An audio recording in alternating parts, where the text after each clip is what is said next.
Hello everyone, welcome to the Healing Jesus office. Come in, let me take you on a tour.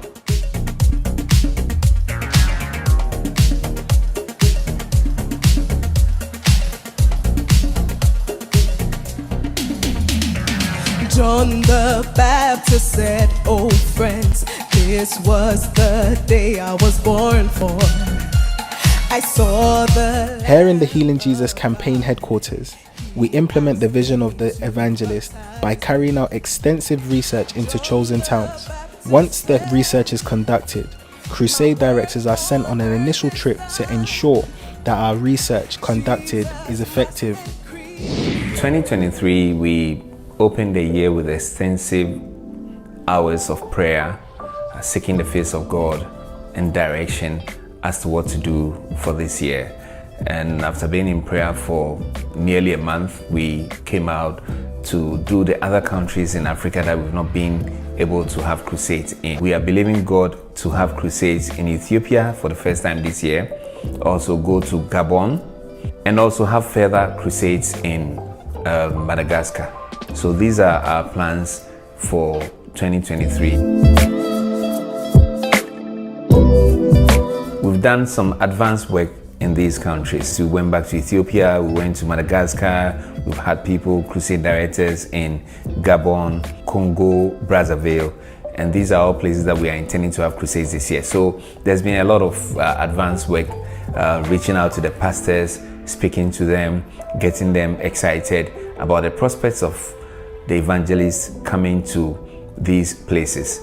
And we have pastors who are really waiting anxiously. Some have been praying for years, waiting for this moment to come. So we are all excited and all fired up for the crusade.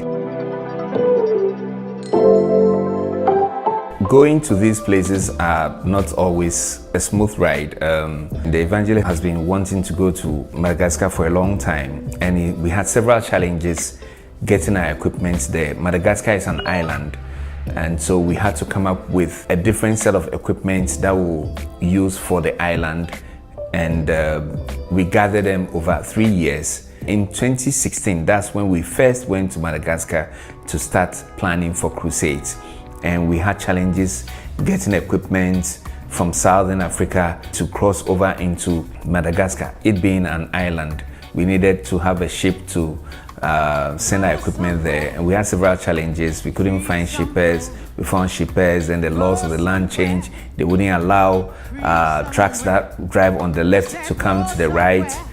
We brought equipment in from Ghana, from USA, from South Africa, and then we assembled everything. And just when the things got there was COVID. So we had to put a pause for 2 years, waiting for COVID to pass, for governments to open up borders. And then 2022, we had a green light for gatherings, mass gatherings to happen. So then we had the first crusade in Madagascar.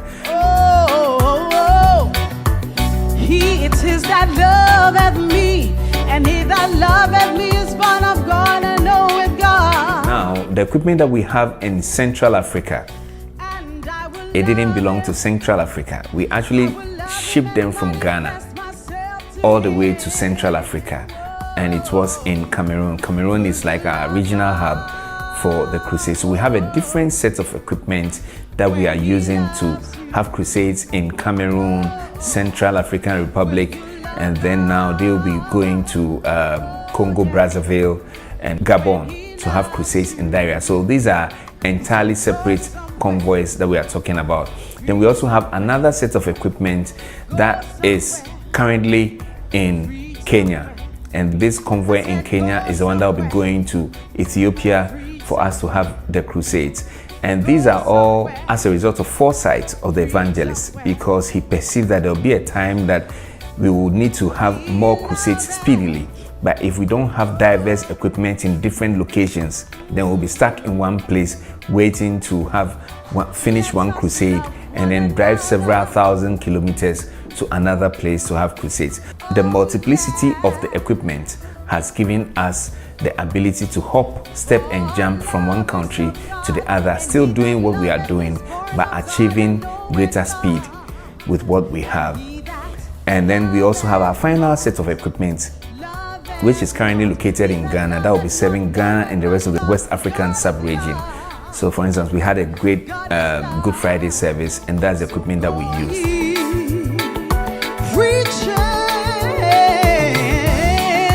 Will you love God? Soul winning is quite expensive, so you need to have a mind that you really want to do something for the sake of the kingdom, winning the lost souls for Jesus Christ. That is why we do what we do. And for Evangelist Doug, leaving the comfort of his home to go out to other nations is not a waste of time at all.